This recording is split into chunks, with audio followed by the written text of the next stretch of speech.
Kita lihat dulu hasil pekerjaan Anda pekan lalu tentang smoothing based on averaging. Silahkan yang mau menampilkan siapa? Ya, silakan. Mas Laade. Laade bukan Laude ya? Laade, Pak. Ya, oke, silakan.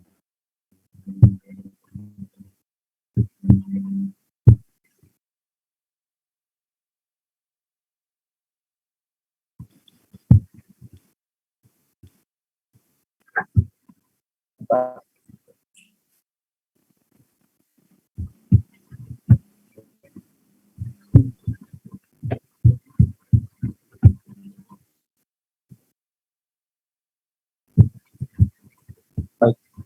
di sini saya mengambil data dari publikasi BPS itu data ekspor non migas periode Januari 2016 hingga Juli 2021.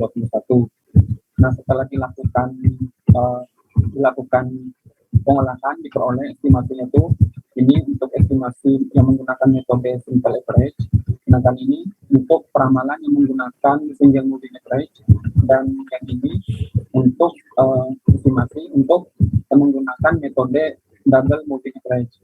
Nah, untuk memilih metode mana yang terbaik, untuk kemarin Bapak bilang bisa menggunakan beberapa kriteria, dan di sini kriteria yang saya masukkan itu menggunakan MSE dan MAPE. Nah, untuk nilai MAPE sendiri, persentase terkecilnya itu di metode simple average.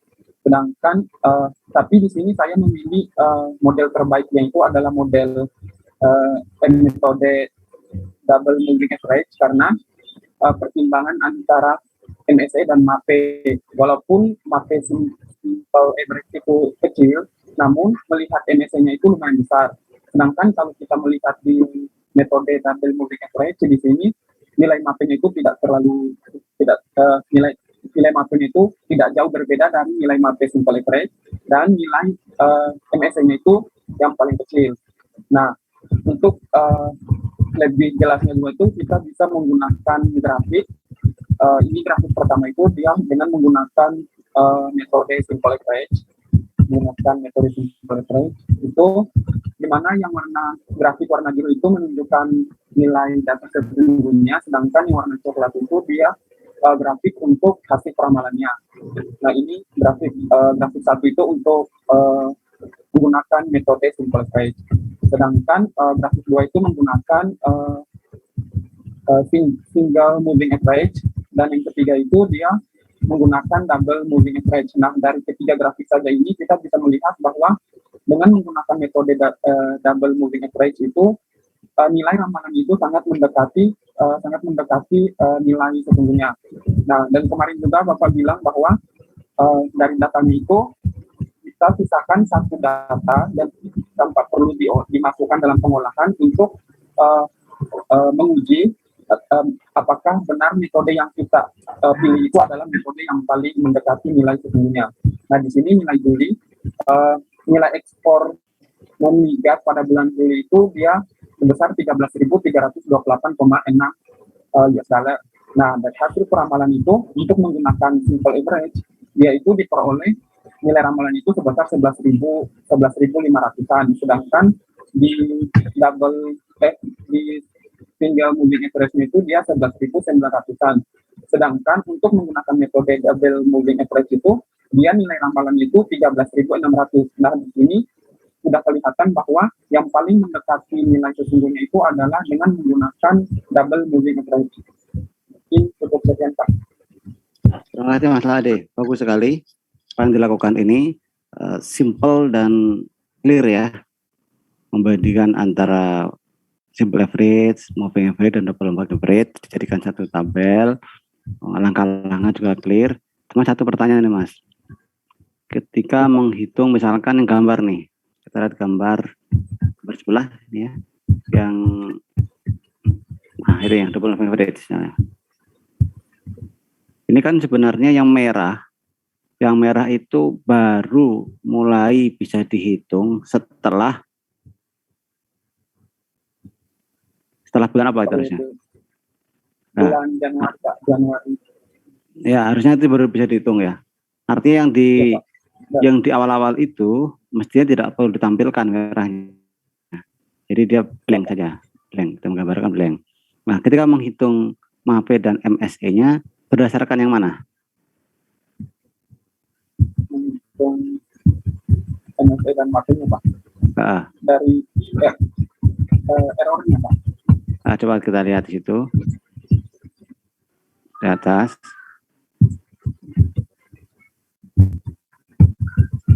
Nah, ini ya.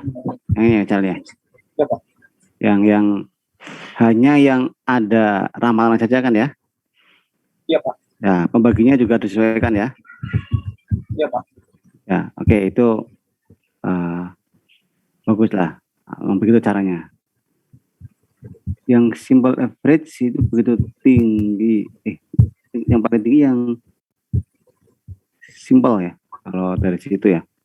Iya, Pak. Nah, kita lihat yang tinggi sebelah mana dia paling tinggi? Oh, di awal. Ya, ini tinggi banget di awal. Ini bukan tinggi. Ya. Ya, jadi begitu. Betul apa yang dikata Mas Lade tadi. Yang kata Mas tadi. Saya tadi cuma memastikan saja bahwa yang dihitung itu tidak termasuk yang nggak ada datanya tadi ya, nggak ada forecastnya. Nah, kalau digambarkan kelihatannya ada yang di bawah banget gitu ya. Sebenarnya itu kan belum ada forecastnya, belum ramalan. Di gambarnya nggak perlu dituliskan itu supaya tidak membuat rancu yang baca. Tapi betul yang disampaikan Mas Ladi tadi, dengan membuat doa dengan berdasarkan dua ukuran tadi bisa ditentukan MAP-nya terendah dari sisi yang simple average, MSE-nya dari yang tadi double ya, double average. Terus ambil yang mana? Ya dibandingkan tadi. MSC-nya beda jauh, MAP-nya bedanya nggak jauh, ya kan? Dia nggak jauh. Kan angka beda-beda tipis itu kan nggak terlalu signifikan ya. Maka Mas Lade milih yang double moving average. Bisa juga pakai tambah satu lagi ukuran yang lain, yang ketiga, sebagai wasit ketiga untuk memberikan penilaian. Ya, cuma kalau wasit ketiganya itu misalnya dari kategori yang mirip, misalnya antar MSE dengan RMSE ya sama aja, itu sama-sama MSE juga, cuma di akar saja gitu. Oke, terima kasih Mas Lade, tadi udah bagus ya, presentasinya udah bagus, dan ini juga sekaligus membuktikan atau menjawab pertanyaan sebelumnya bahwa mungkin nggak ukuran itu berbeda-beda hasilnya, dengan berbeda, sangat mungkin. Tapi dari gambar tadi terlihat, di visual tadi terlihat bahwa yang ketiga tadi yang lebih akurat. Ya.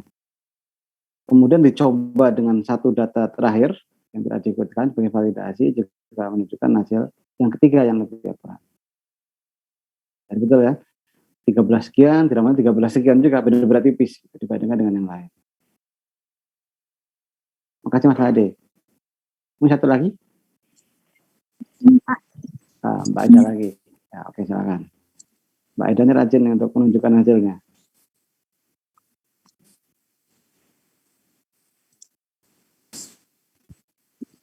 Nah, silakan sambil itu saya mengirim file.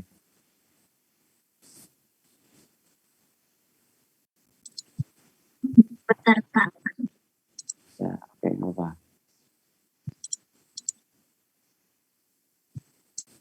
Saya sambil mengirim file. Oke, sudah terlihat, Pak. Sudah. Jadi kalau saya pakai data ekspor migas tahun 2016 sampai 2021, di mana data yang itu dihilangkan dulu validasi nantinya. Nah, di sini berarti jumlah dari Januari 2016 sampai Juni 2021 itu ada 66 data.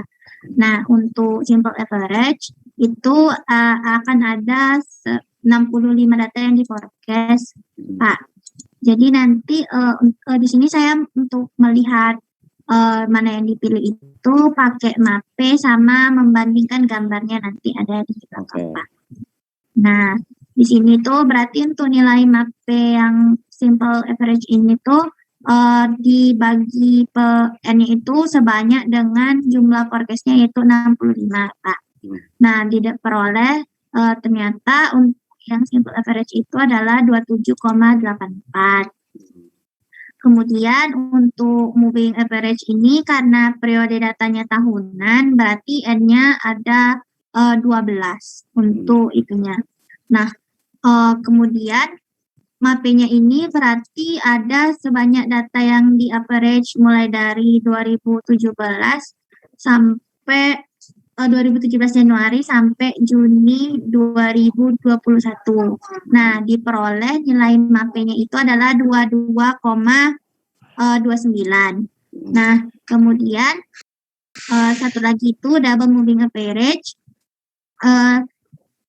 Dimulai dari dibuat dulu perkiraan untuk M1-nya yang di bulan ini di bulan Desember 2016 dan seterusnya sampai ke bulan Juni 2021 dan menghitung nilai kemudian menghitung forecast-nya dengan rumus A ditambah BP yang mana P-nya itu 1 diperoleh nilai forecast-nya itu sekitar 969,60 untuk si bulan Julinya. Kemudian dihitung MAPE-nya berdasarkan jumlah T yang di forecast. Kalau nggak salah sebanyak 55 diperoleh nilainya itu adalah 21,34. Nah, dari ketiga ini ternyata yang paling kecil nilai MAPE-nya itu adalah double moving average. Untuk karena saya tidak menghitung MSE-nya, maka saya mencoba menggambarkannya ke dalam grafik Pak supaya lebih terlihat apakah benar si double moving average itu yang paling dekat. Nah, ternyata setelah saya bandingkan tiga ini, kalau dilihat lebih zoom lagi, double moving average itu hampir pas gitu Pak titik estimasinya dengan nilai si aslinya di bulan Juli itu. Sedangkan untuk simple average itu dekat tapi masih ada kayak tidak benar-benar di titiknya dan untuk yang moving average itu lumayan jauh. Jadi saya memilih yang paling dekat dengan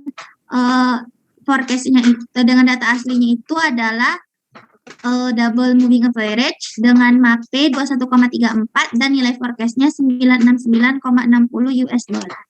Oke, bagus. Terima kasih. Kita lihat dulu ininya gambarnya. Itu gambarnya ya. Oke, ini kan kelihatan ya.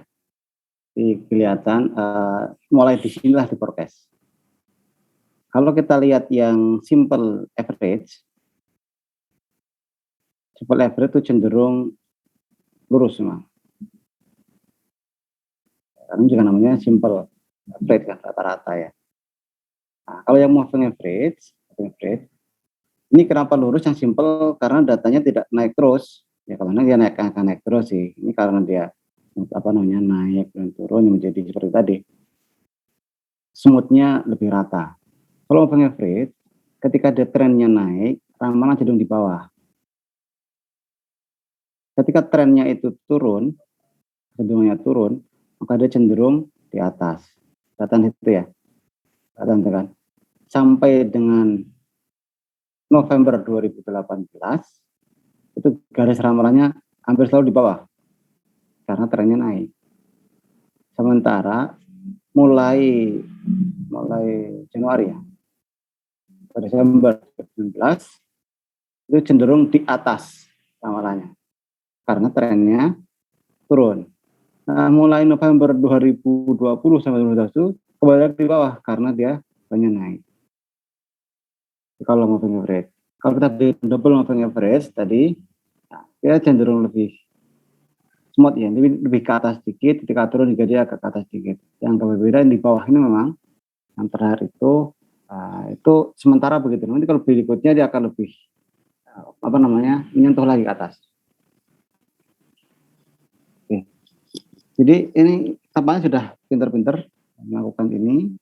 Mudah-mudahan 2 sampel ini mewakili keseluruhan populasi kelas 2 D3 4 ya. Hasilnya bagus.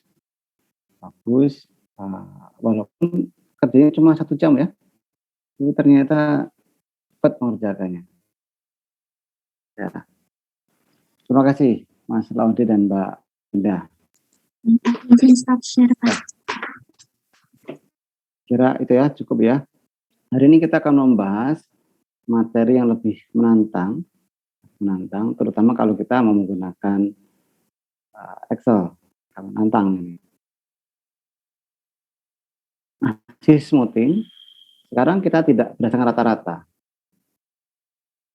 tapi menggunakan fungsi eksponensial. Yang pertama tentu yang simple dulu, disebut simple exponential smoothing atau single exponential smoothing, singkat SES biasanya gitu ya. Ini diperuntukkan untuk data yang stasioner. Data yang stasioner secara teori cocoknya dengan yang ini. Nah, rumusnya adalah ramalan ke YT plus 1, atau YT plus 1 cap, itu adalah alfa kali YT plus 1 min alfa kali YT cap. Di mana alfa nilainya antara 0 sampai 1. Kalau alfanya sama dengan 1, tapi di sini 1, di sini 1, jadi 0. Maka single eksponensial akan sama dengan Naive method. Ya kan? Alfanya 1 kan ini, 0. Sama dengan Naive method. Jadi, seperti ini rumusnya nih. Ini untuk single eksponensial smoothing. Kemudian yang bertanya, alfanya dari mana Pak alfanya? Alfanya dari mana nih? Ketika Anda belajar regresi, alfanya kan diestimasi berdasarkan observasi, berdasarkan data. Kalau waktu regresi. Kalau di sini, alfa ini adalah satu parameter konstan yang kita cari. Kita cari dengan trial and error. Dicari-cari sedemikian rupa sehingga YT plus 1 cap-nya itu mendekati dengan YT plus 1-nya. Jadi cari yang MAP-nya terendah, MSI-nya terendah, gitu kira-kira. Cari alfanya berapa? Kalau manual, berarti nanti kita coba-coba. Alfanya 0,1, 0,2, 0,3, mana yang paling bagus. Kalau lebih detail lagi, 0,21, 0,22, 0,23. Kalau detail lagi, 0,221, 0,222. Kalau mau lebih detail lagi. Itu kalau kita menggunakan Excel secara manual. Bisa juga kita mencari optimasinya.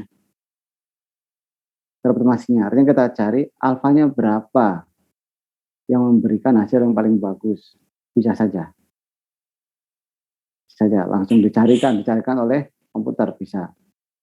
Nah, untuk sekarang ini, single exponential smoothing, nanti kita carinya manual dulu, supaya bisa tahu pergerakannya seperti apa. Kalau alfanya naik, alfanya turun, kemudian bagaimana cara mengepaskannya, mencari yang paling optimal lambda alfanya, itu seperti apa. Sampai sini dulu ada pertanyaan? Untuk contoh. Terbayang nggak? Nggak ada ya, ada pertanyaan. Izin Pak. Nah, silakan. Berarti alfanya kita coba satu-satu Pak? Ya betul. Nanti apa kita coba satu. Bisa nggak pakai cara ini? Bisa. Pakai komputer kita cari alfa yang paling optimal. Optimal di sini adalah yang errornya paling rendah. Nah, bisa nanti. Pakai R juga bisa. Tinggal dicari ya. Tab juga bisa. Di Excel kayaknya juga bisa deh. Dan cara bukan manual. Tapi nanti kita coba dulu cara yang manual dulu untuk yang ini. Cara manual dulu. Kita kembali kepada masa lalu dulu nih. Untuk menuju masa depan, kita belajar dulu dari masa lalu. Ketika sudah dapat feel-nya, nah nanti silakan Anda bergerak dengan masa depan. Mungkin malah bisa membuat program sendiri untuk membuat optimasi ini, bisa jadi. Nah, sampai sini ada pertanyaan lagi. Yang kira-kira kalau misalnya ini dilakukan, apa kesulitannya kira-kira? Orang kira-kira kesulitannya apa? Kesulitannya apa? Kalau saya meramal kondisi hari ini, berarti saya perlu apa? Informasi hari kemarin, ya kan? Dan ramalan hari kemarin. Jadi sistemnya exponential smoothing ini adalah belajar dari kesalahan masa lalu. Ini adalah aktualnya, ini ramalan yang sebelumnya. Kemudian dimodelkan. Kesulitannya adalah kalau saya mau mencari YT plus 1 cap, saya butuh YT cap. Ya enggak? Kalau YT cap berarti nanti butuh YT min 1 cap. Ya. YT min 1 cap butuh YT min 2 cap. Ya kan? Dan seterusnya. Butuh yang sebelum-sebelumnya terus. Terus yang pertama kali pakai apa? Yang pertama kali pakai apa? Nah, itu tantangannya. Akan kita bahas di selanjutnya. Yang kedua, ketika ada tren, maka kita menggunakan exponential smoothing adjusted for trend, atau kita sebut dengan Holtz method. Sebenarnya ada yang lain, ada Brown method ya. Ini kita pakai Holtz method.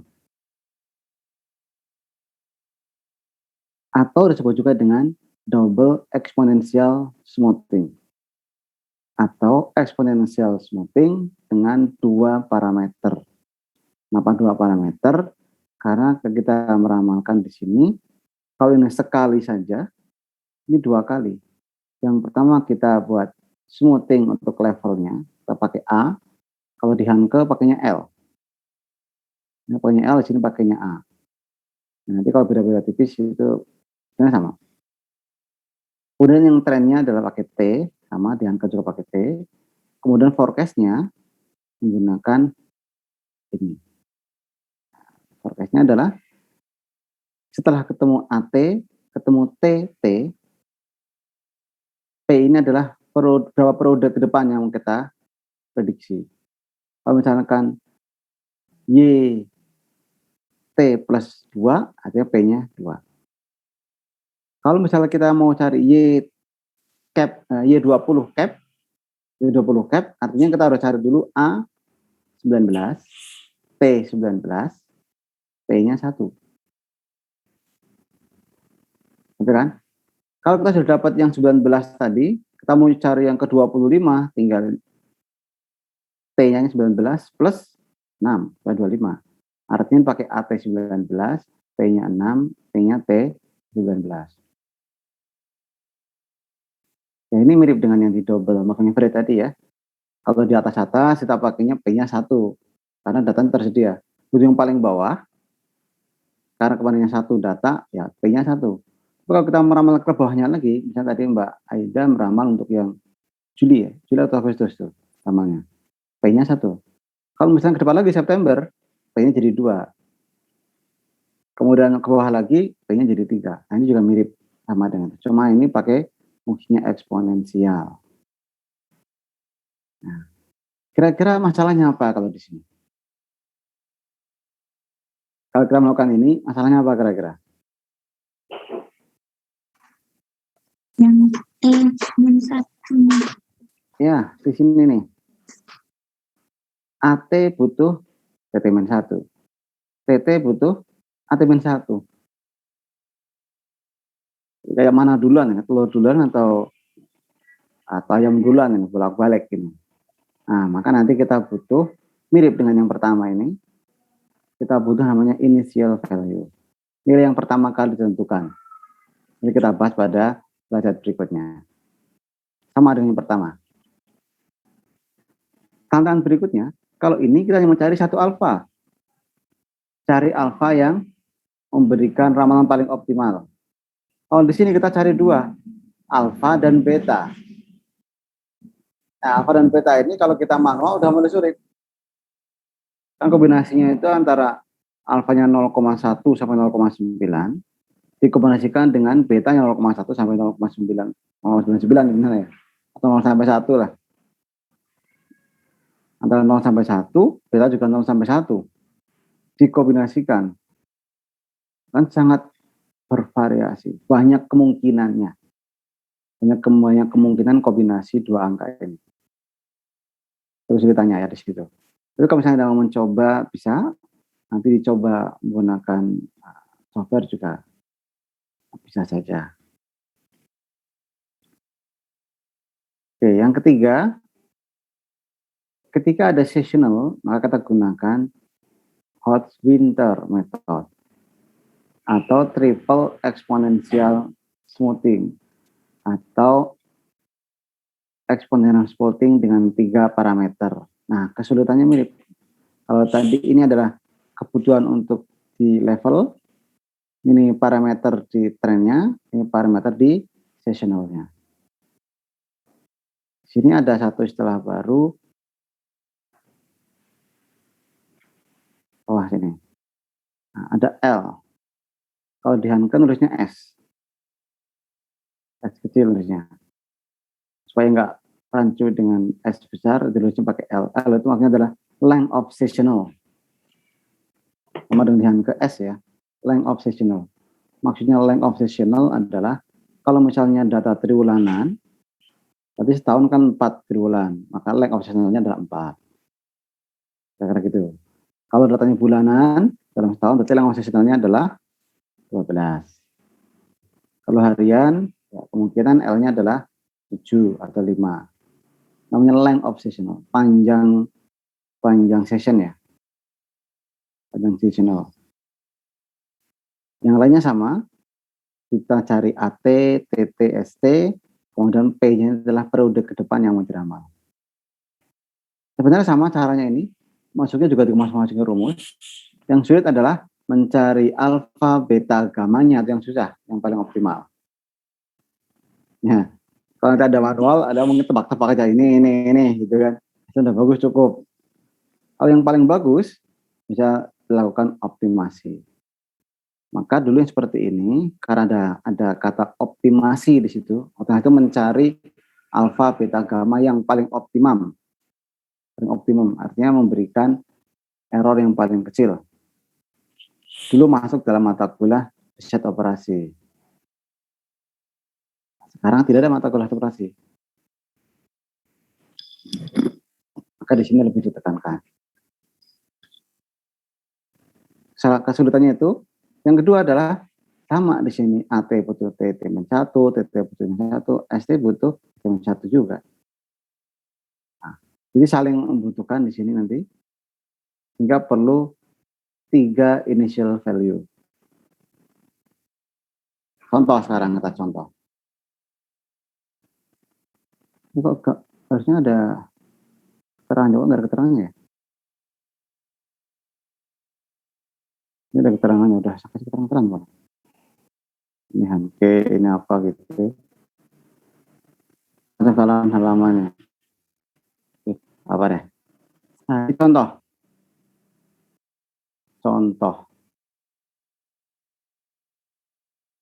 Menggunakan exponential smoothing, single. Ini modifikasi rumusnya bisa begini ya. Sama dengan rumus awalnya, ini bisa dijabarkan menjadi seperti ini, bisa dirubah menjadi seperti ini. Matematis biasa. Kita lihat di sini. Ketika meramal yang pertama, kita tidak bisa meramalnya. Meramalnya. Karena informasinya belum ada. Belum ada. Maka yang dipatok. Dipatok sini.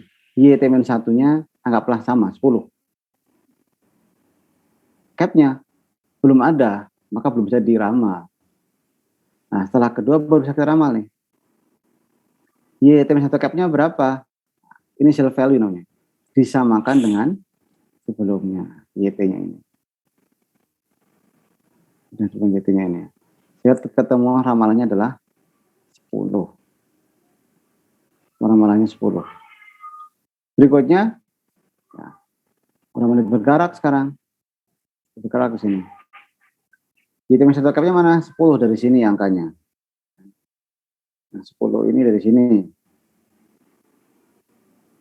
Coba Pak. Nah, ini.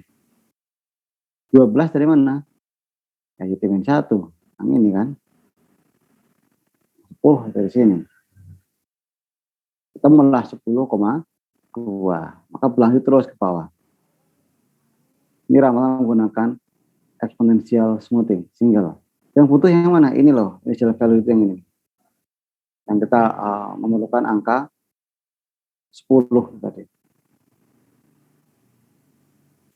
Untuk initial value. Initial value. Ini ada keterangan kayak, ada keterangan. Oke. Ini di Hankey ada di halaman berapa? Ada itu keterangannya, detailnya. Ini sama ya, contoh yang lain. Misalnya ketika alfanya 0,409. Oke, kembali ke sini dulu. Nanti kita bisa melakukan beberapa simulasi, percobaan. Coba-cobanya dilakukan beberapa kali. Dengan apa? Dengan ini nih. Kalau jadi 0,1-nya ini kan bisa di set di Excel kan ya. Ketemu ramalannya nanti. 0,1 copy paste. Tulis ini ramalan untuk alfa 0,1. Kita ganti aja ini replace 0,2, cetek, keluar munculnya. Nah, nanti kita ketemu ramalan untuk alfanya 0,2. Lagi terus. Nah, di situ nanti akan kelihatan pergerakannya kemana. Misalkan error paling rendah di 0,7. Karena biasanya kan naik, habis itu turun lagi. Gitu. Makin akurat, tiba-tiba turun lagi. 8 mungkin sudah jelek lagi, 0,7 paling bagus. Nah, kita pakai 0,7. Misalkan belum puas kalau satu desimal, kita cari 0,71 atau 0,69, mana yang lebih bagus. Itu kalau mau mencari lebih detail lagi. Jadi ini menggunakan single exponential smoothing. Ini contoh kalau alfanya 0,419. Ini ramalan menggunakan exponential smoothing. Seperti ini contohnya. Nah, ini ada contohnya. Bahkan itu sudah bikin slide yang baru deh, yang merujuk ke Hankey. Nah, contohnya ya. Contoh. Urutannya kan udah perlu. Nah, di sini aja deh. Nah, Anda bisa melihat di halaman 7578 di situ. Ini intuisi bagaimana kita mencari alfa sebenarnya. Alfa itu apa sebenarnya? Nah, beberapa perbandingan ya. Itu seperti weight sebenarnya kalau gitu. Ini intinya di sini. Bagaimana memperoleh Y cap T-1? Nah, ini nih. Initial value perlu di set. Nah, salah satu pendekatan adalah dengan menggunakan ini. First smoothed value equal to the first observation. Jadi Y cap-nya yang pertama kali itu dianggap sama dengan nilai observasi pertama. Jadi yang pertama dianggap sama antara cap-nya dengan aktualnya. Apakah begitu? Tidak. Ada beberapa cara lain. Di antaranya adalah dengan menggunakan rata-rata dari mungkin 5 periode pertama atau 6 periode pertama, 10 periode pertama, bisa. Ini juga menjadi tantangan bagi Anda nih. Kalau misalkan ingin menulis tentang statistik, topiknya mudah. Bagaimana menentukan initial value yang paling tepat dalam single exponential smoothing? Apakah dengan yang cara ini, atau dengan cara yang kedua, atau kita punya cara lagi yang lebih akurat? Nanti buktikan dengan datanya. Jadi itu ini.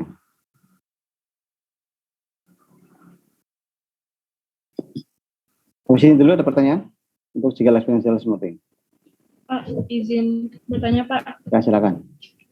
Kan yang YKP-1 tuh digunain biar kita memperbaiki itu gitu kan Pak, yang di eksponan ini. Biar selanjutnya kita meramal itu memperbaiki ramalan sebelumnya tadi kan Pak. Nah, kalau kita pakai datanya yang data pertama sama dengan itu tadi, itu bukannya nggak memperbaiki gitu ya Pak, bagaimana Pak? Masih bingung. Sebenarnya bukan memperbaiki gini loh. Ini meramal berdasarkan pengalaman produksi sebelumnya dengan dibobot antara ramalan dan aktualnya. Nah, rumusnya di sini nih. Artinya kita meramal melihat akurasi sebelumnya. Nah, ini kan. Tadi ini ada aktual, ada ini. Prinsipnya model sendiri yang akan memperbaiki. Nah, gitu prinsipnya seperti itu. Misalnya kita ramal hari ini hujan.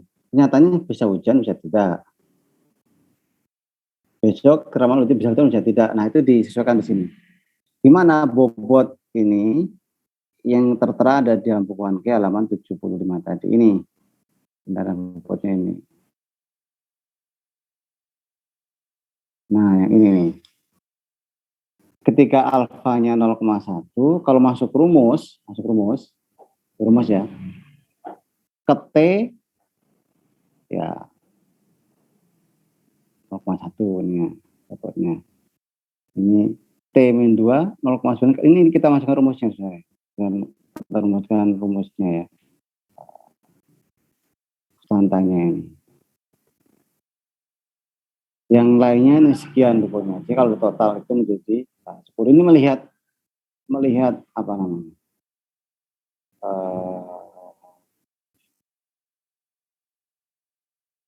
Bobot antara YT dengan YT min satunya, dengan YT cap-nya. Kita bisa lihat di sini sebenarnya ini. Tapi detailnya bisa dibaca di Hanke-nya. Jadi intinya modelnya akan bekerja sendiri. Nah, kenapa kita menggunakan nilai yang sama? Ya, anggap yang pertama itu tepat, YT cap dengan YT-nya sama. Nah, nanti berikutnya baru kita bisa perbaiki modelnya, ramalannya dengan sendirinya. Nah, kira-kira gitulah. Ya. Kalau kita mau melihat mendalamnya ya, dalamnya. Atau kalau Anda ingin detail lagi, bisa baca di Hanke-nya. Itu akan lebih enak ya. Karena Hanke ini bacanya enak menurut saya dibandingkan Makridakis, bahasanya yang lebih muter-muter. Kalau Hanke ini lebih to the point kalau saya lihat. Itu Mbak ininya ya. Nah, jadi nanti caranya adalah seperti tadi, ada contoh di sini tadi ya. Nah, misalnya ini. Oh, ini harusnya ada tulisannya nih angkanya nih. Dengar. Ah, ya enggak. 0,1 ini 0,6. 0,1 berarti artinya adalah kita nggak tahu yang pertama ini berapa, ini nggak tahu. Karena kita hanya punya informasi Y-nya aja nih kan. Maka ini disamakan dengan ramalannya dulu. Seolah-olah ini 0. Nah, setelah itu baru berikutnya dia akan menyesuaikan. Pada masa ini baru menyesuaikan. Oke. Nah, tadi Pak, terus apakah itu akurat Pak? Nah, di situ tantangannya. Jadi kan cara terjelek nih. Ya. Ada langkah yang lain. Apa yang lain? Yang ada dengan menggunakan rata-rata. Nah, rata-rata sebelumnya nih. Jadi ini. Rata-rata 5 atau 6 produk observasi. Diambil dulu 5, rata-rata masukkan ke sana sebagai initial value. Atau rata-rata itu nggak cocok Pak ini. Anda bisa cari yang lain. Itu tantangannya. Buktikan cara itu yang paling bagus. Ini kan hanya langkah supaya bisa diestimasi. Terus kalau pakai komputer gimana? Nah, komputer itu mencari sendiri yang paling optimum sendiri. Tapi tetap juga dia butuh initial value. Value yang mana? Mau pakai yang tadi first observation tadi, atau pakai rata-ratanya, atau pakai yang lainnya. Nanti komputer tinggal menggerakkan aja mau cari alfanya yang paling optimal yang mana. Jadi ini nggak harus Pak ya tadi ya, nggak harus, bisa dengan cara yang lain. Gitu. Itu prinsipnya. Dan memang di time series ini teorinya tidak saklek. Karena intinya bagaimana menangkap pola, kemudian kita bisa mencari parameter yang paling optimal. Kita sebutnya optimal karena yang memberikan error yang paling kecil. Nah, nanti mulai mulai setelah UTS baru kita akan mengestimasi parameter itu. Alfanya berapa, betanya berapa. Kalau sekarang memang coba-coba dioptimasi, cari yang paling bagus ramalannya. Tuh. Karena tadi initial value cuma satu, di double ada dua. Ada dua, initial levelnya kita estimasi dengan cara yang sama dengan tadi. Kita bisa mengset sama dengan first observation atau pakai rata-ratanya atau pakai cara yang lain. Nah, tapi kita butuh lagi initial trennya yang T-1-nya tadi. Di sini di apa namanya? Tunjuknya adalah disamakan dengan 0. Nggak ada tren. Nggak cocok dong Pak. Nah, di situ tantangannya Anda bisa melakukan yang lain. Anda bisa kajian-kajian yang lain menggunakan T-nya 0 atau mungkin pakai T1 atau pakai trennya diregresikan dulu ketemu T-nya data awal misalnya. Nah, mana yang paling tepat itu bisa dielaborasi. Gitu. Jadi boleh menentukan yang mana. Intinya bagaimana menemukan initial value di sini. Kalau Anda bisa menemukan yang paling tepat dibandingkan dengan metode yang lain, terbukti untuk beberapa kondisi data, Anda bisa tulis, ditawarkan di situ. Gitu ya. Jadi kita terbuka memikirnya begitu. Kalau sementara ini kita merujuk ke buku, kita ikutin buku di sini, trend value-nya diasumsikan 0. Seperti ini. Ini LT-nya disamakan dengan YT. TT-nya untuk 0. Untuk 0 di sini. Sehingga YT1 bisa dihitung nanti. Bawahnya bisa dihitung. Jadi dengan menyamakan ini, kemudian kita bisa menghitung Y cap T plus P-nya bisa dicari. Karena ini L ini maksudnya A kalau di buku tadi ini. Harusnya konsisten ya harusnya. Harusnya konsisten. Kalau tahun lalu saya ngajarin D4 tidak pakai Hanke ini. Tinggal contoh ini. Begitu tadi saya ambil dari Hanke ini, harusnya A-nya saya ganti dulu. Jadi L harusnya ya, supaya sama dengan ini. Jadi L ini adalah A di rumus yang tadi. Kalau di Hanke sudah pakai L. Cari ini L-nya, kemudian T-nya, cari L T plus 1, masukin ini. Kalau di buku tadi kan dari YT plus 1, ini AT minus 1, TT minus 1. Ya, sama lah. Apa maksudnya ya? Setelah itu baru akan ketemu sampai ke bawah ini. Oke, terus dulu ada pertanyaan. Nanti P-nya untuk yang di sini, ini P-nya 1 sementara ini. Ini P-nya 1 semua, sampai di sini P-nya 1. Nah, setelah berdasarkan pengamatan ke 24 ini, kita ketemu AT atau LT di sini, 24, PT 24, ke 25-nya P-nya 1, ke 26, P-nya 2, ke 27, P-nya 3. Ini menyesuaikan. Ini tetap yang ini ya, tetap yang 24 ini. Karena nggak ada informasi ini kan, ya pakai untuk seterusnya. Ya. Izin bertanya Pak. Silakan. Kalau TT-1-nya itu berarti 0 Pak? Ya, ketika kita bicaranya adalah mencari LT tadi ya kan? Dari LT tadi kan masa AT, artinya kan AT minus 1-nya kita anggap sama dengan levelnya, dengan nilai aktualnya, TT-nya kita anggap dengan 0. Kan ya, cuma cari itu ya. Atau di rumus yang tadi itu. Berarti Jadi itu kalau namanya initial value namanya. Angka dipaksakan ada. Ini yang tadi saya sampaikan, ini masih bisa berubah. Di beberapa buku atau beberapa riset ini bisa berubah. Misalnya yang 500 ini bukan 500, tapi rata-rata dari observasi pertama misalnya 5 observasi pertama ini berapa ratanya? 482, berarti 482. Itu mungkin. Tadi sudah disampaikan ke opsi lainnya seperti itu. Jadi mungkin ya. Tren sementara itu 0. Apakah pakai cara yang lain? Bisa saja. Ada tinggal cari rujukannya. Atau kalau Anda ingin menemukan sendiri, tulis. Nanti dibandingkan dengan yang sudah ada. Lebih akurat mana. Gitu, Mbak. kalau misalnya yang beta di trend estimate itu kalau kita ambil 0 boleh? Apanya? Betanya? Nilai betanya. Nah, kalau alfa dan beta itu tetap kita cari alfa dan beta yang memberikan ramalan yang paling bagus. Jadi itu kombinasi kalau itu. Tetap cari-cari. Kan yang jadi masalah justru di sini kan. Kita tidak bisa mencari AT atau LT di sini. Dan kita tidak bisa mencari TT. Kalau tidak ada initial value. Sementara betanya kita bisa pilih sebenarnya. Angka dari 0 sampai 1, tinggal kita pilih alfa yang mana. Yang memberikan hasil yang akurat. Nah, di situ kesulitannya.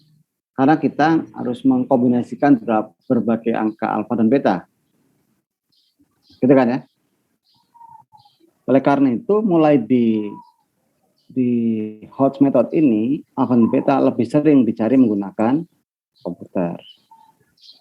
Sekarang caranya susah dong. Ini alfa 0,1, beta 0,1, alfa 0,1, beta 0,2, dan seterusnya. Tapi ada kombinasi berapa? 10 kemungkinan.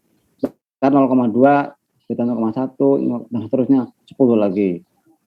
Dan seterusnya bisa sampai 10 kombinasi angka. Baru pakai 1 desimal. Ya kan? Kalau mau dibandingkan ada 100 kemungkinan. Dari 100 kita pilih yang paling bagus kan gitu kan. Kalau ada mau ya nggak apa-apa gitu. 100 itu kalau mau dicoba. 100 kemungkinan itu. Nah kalau komputer kan udah di set. Sebenarnya melakukan apa yang Anda lakukan itu. Cuma komputer muter sendiri hingga ketemu yang paling bagus adalah ketika alfanya 0,3, betanya 0,1. Untuk yang ini Anda silakan ambil dari komputer boleh untuk mencari alfa dan betanya ini. Atau mau coba-coba beberapa pasang saja nggak apa-apa, nggak harus 100 pasang ya. Anda coba beberapa saja untuk latihan boleh. Gitu. Itu Mbak. Jadi alfa beta tetap kita trial error tetap alfa dan betanya. Terima kasih Pak.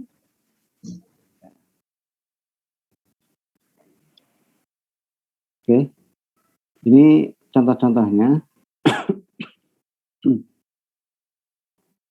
Nah, untuk yang triple exponential smoothing ada 3 parameter ya, alfa, beta, dan gamma. Alfanya terkait dengan smoothing di levelnya, beta itu smoothing trennya, gamma smoothing di seasonal komponennya. Ini juga sama dengan tadi. Untuk initial level di levelnya bisa di set sama dengan first observation. Trennya bisa di set 0. Untuk seasonalnya kita bisa pilih 1,0. Untuk S yang utama itu. Nanti akan ketemu ST-nya berapa. Setelah ST yang satu ini di set seperti ini, nanti akan ketemu ST-nya berapa. Jadi kan rumusnya adalah ST sama dengan bla bla ST minus 1 kan. Kita di set ininya 1 kan nanti akan jadi hitung. Nah, ada cara lain di sini. Itu banyak cara sebenarnya. Cara lainnya itu kita bisa regresikan. Y dengan T. Y dengan T tambah lagi dummy seasonal. Variable seasonal. Nah, dari situ nanti akan diperoleh konstantanya itu sebagai level komponen, slope-nya sebagai tren, koefisien dummy-nya sebagai seasonal. Itu juga mungkin. Yang paling mudah ya ini sudah ada ketuanya nih. Udah. Lebih lanjut nanti dipelajari di Hanke ya. Kita lah tuh aturannya. Ini saya tunjukkan di bukunya.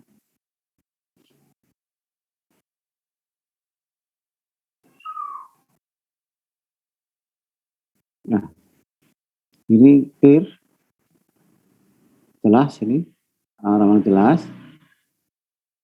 Bagaimana cara meramalnya juga jelas. Kita bisa modifikasi seperti ini.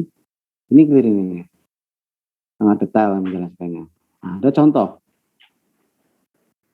Nah, contoh seperti ini. Kan enak kan jadinya. Bagaimana kalau kita pada periode kedua? Oh, Y2 plus 1 sama dengan sama kan ini kan YT plus 1 sama alfa YT plus dengan alfa YT F.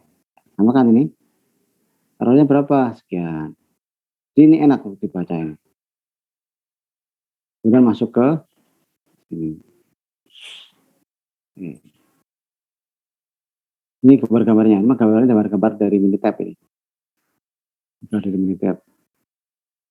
Kalau Minitab, saya ada sih Minitab sebenarnya. Kalau Hanke dari Minitab. Kalau Hanke. Kalau yang Excel, yang bukunya saya kirim itu, saya belum cek sebenarnya malah. Ada nggak tentang ini? Yang Excel, yang siapa? Lawrence ya, punya Lawrence tentang forecasting menggunakan Excel.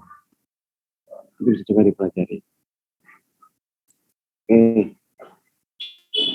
Kemudian yang double moving average ini, double smoothing atau Holtz method seperti ini. Kan sama rumusnya. Nah, bedanya kalau tadi saya tulisnya A, di tulisnya adalah L. Nah, itu ya. Ini kan sama ini. Kalau tadi T plus T tadi memang ya, pakai T. Ini juga T. T-1 sama. Ini beda di sini tadi. Ini pakainya A. Ini jelasnya detail. Detail, enak untuk dibaca nih. Yang bahasa Inggrisnya nggak bagus, juga enak ini bacanya. Nggak terlalu susah ya. Terlalu susah. Dibandingkan Anda baca bukunya yang masa-masa lalu, itu lebih berat. Ini kan enak bacanya. Bahasa-bahasa kan the new small value, baru nilai terkait penulisan kan enak kayak gini kan. Jadi cara baca enak ini. Trend estimate kan enak bacanya. Kalimatnya kalimat yang mudah dipahami. Ini contoh kalau ada trend, cari apa LT-nya dulu. Kan? LT sama dengan seperti ini. L2 adalah alfanya termasukin. Alfa ini kita pilih kan seperti ini nih. Untuk alfa 0,3, beta 0,1 tentukan. Si peramal langsung milih 0,3 dan 0,1. Apakah itu paling bagus? Ya belum tentu. Bisa jadi ada yang lain yang bagus. Jadi ketika masuk di sini alfanya masuk, alfanya masuk. Untuk L2 berarti kita butuh L1 T1. Ya kan butuh itu kan? Terus itu berapa angkanya? Nah, ini kita nggak bisa. Maka harus pakai initial value. Value-nya apa? Untuk L2 kita samakan dengan observasi pertama 500. Trennya kita anggap 0. Maka ketemulah L2-nya 455. Kalau nggak pakai initial value ini, L2-nya nggak ketemu. Gitu ya. Jadi itu. Demikian juga untuk yang tren. Betanya ditentukan. L-nya tadi. Kalau L2 ketemu dari sini. Tapi L1-nya nggak ketemu. Pakai initial value. T1-nya nggak ketemu. Pakai dari 0. Ketemu angkanya sekian. Jadi pas periode pertama, ramalannya adalah tinggal masukkan sini. Ketemulah 450,5. Untuk yang DC di mana? Yang mana? Y cap 21, Y3 berarti ya. Y3. mana katanya ini?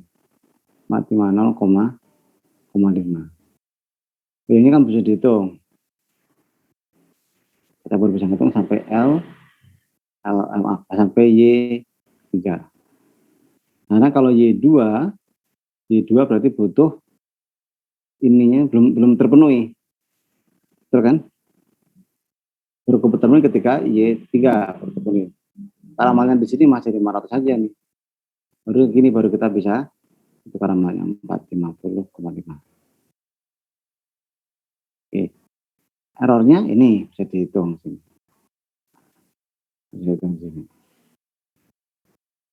Jadi gitu. Ini juga ada petunjuk-petunjuknya terus di sini masuk yang triple exponential smoothing. Oke, itu. Nah, kita akan lihat lagi sedikit. Gitu.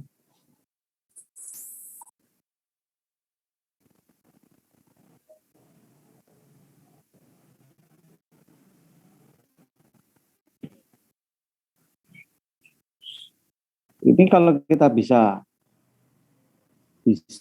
apa namanya, melakukan prediksi yang tepat, menentukan alfa beta gamma dengan tepat, ini kan dari coba-coba sebenarnya ya. Kalau dari software enak, kita klik ketemu gitu kan.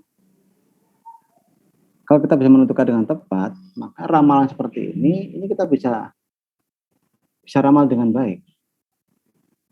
Data seperti ini data menunjukkan ada tren dan recessional. Secara teori ini lebih tepat menggunakan Hawkes-Winter dibandingkan single exponential smoothing maupun double exponential smoothing. Tapi ini data yang memang bagus ya. Lakukannya ini kan mirip-mirip nih. Mungkin kita jarang menemukan data yang seperti ini di Indonesia. Di Indonesia datanya lebih tidak teratur. Ya. Jadi wajar kalau perencanaan luar bagus, datanya mudah.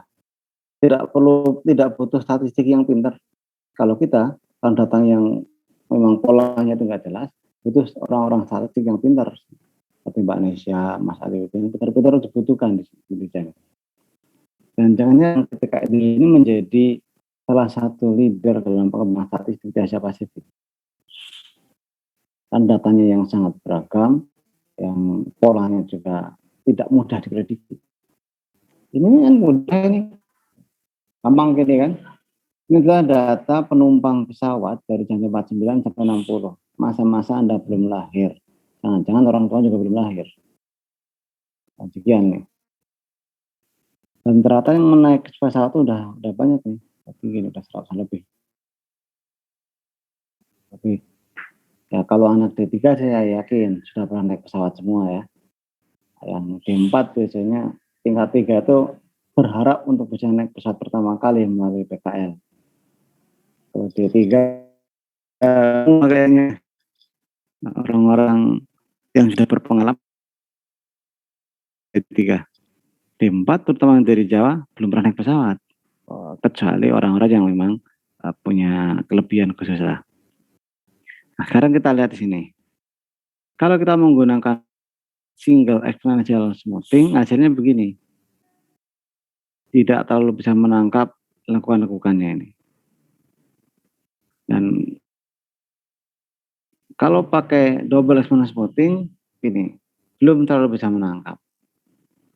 Nah, ini kita menggunakan triple exponential smoothing. Jadi ininya bisa sampai lekukan-lekukan sampai mendekati.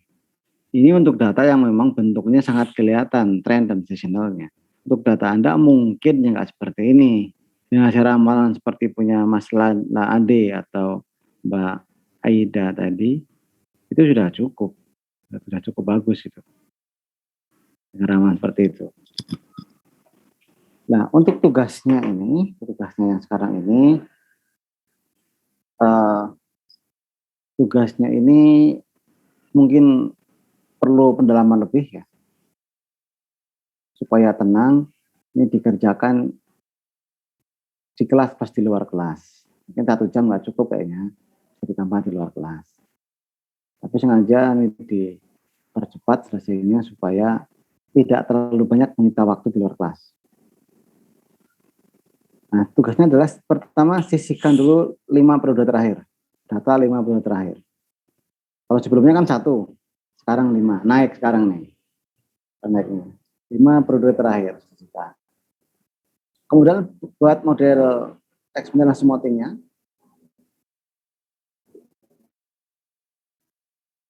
Kalau melakukan 3 terus sekaligus, kalau misalnya cukup 2 nggak apa-apa. Di sini saya mengatakannya 3 metode smoothing ya, single, double, triple. Itu kalau misalnya apa? Kalau bisa jangan 1, karena kalau satu ya mungkin single level smoothing dengan alpha yang berbeda. Kalau itu udah pasti kan, itu kan mudah. Dengan double level smoothing beberapa kombinasi sudah cukup lah. Karena single sekian kemungkinan alfa, double sekian kemungkinan alfa beta sudah cukup. Bagus lagi kalau sampai ke triple alfa beta gamma. Untuk single saya sarankan Excel saja nyari alfanya manual. Kalau double dan triple Anda boleh mencari dari tempat lain. Misalnya alfa yang ditemukan ini Pak, yang optimal, boleh. Kita langsung ketemu alfa betanya udah optimal itu, kemudian dipakai untuk forecast. Boleh yang itu ya. Tapi untuk yang single saya sarankan menggunakan Excel saja biar bisa dilihat pola pergerakan ketika alfanya itu berubah. Itu kemudian nanti kira-kira metode mana yang paling cocok berdasarkan data training tadi ya, tidak termasuk yang 5 ini. Nah, setelah terpilih mana yang paling bagus, nanti kita lihat apakah hasil ramalan juga akurat untuk prediksi ke depan. Yang membandingkan dengan data testingnya 5 tadi. Terus 1 kan kebetulan masalah AD tadi 1, 3 sekian, jangan-jangan hanya pas pada bulan itu. Nah, sekarang 5 periode. Apakah bisa memforecast selama 5 periode atau tidak? Nanti selanjutnya kita bisa sampai beberapa periode nanti. Sekarang 5 dulu. Oke, sampai sini jelas? Jelas ya? Oke. Ini bisa dikerjakan di kelas plus di luar kelas. Kalau selesai di kelas ya syukurlah. Anda tidak perlu beraktivitas lagi di luar kelas. Untuk responsi PJJ-nya yang simpel saja supaya bisa langsung disubmit sekarang. Jadi ketika mengerjakan tugas ini sudah nggak mikir lagi saya mikir kemana apa ya, biar nggak mikir begitu. Anda cukup tulis setelah nama, kemudian Anda kan sudah belajar selama 4 pertemuan atau di peramalan. Jadi 4 pertemuan ini kira-kira apa yang menarik dari yang sudah kita pelajari ini? Dari mata kuliah metode peramalan selama 4 pertemuan ini. Nah, itu aja yang ditulis untuk responsi PJJ. Ya, responsi PJJ. Sementara tugas yang ini nanti disubmitnya di tugas assignment. Sudah saya siapkan foldernya. Saya kira itu ya. Saya kira cukup. Ya, kebetulan saya lagi nggak enak nih, ngomongnya juga salah-salah dari tadi. Ada pertanyaan lagi terakhir? Cukup ya. Baik, terima kasih. Saya akhiri. Selamat pagi. Assalamualaikum warahmatullahi wabarakatuh. Waalaikumsalam warahmatullahi wabarakatuh. Terima kasih, Pak. Terima kasih, Pak. Terima kasih, Pak.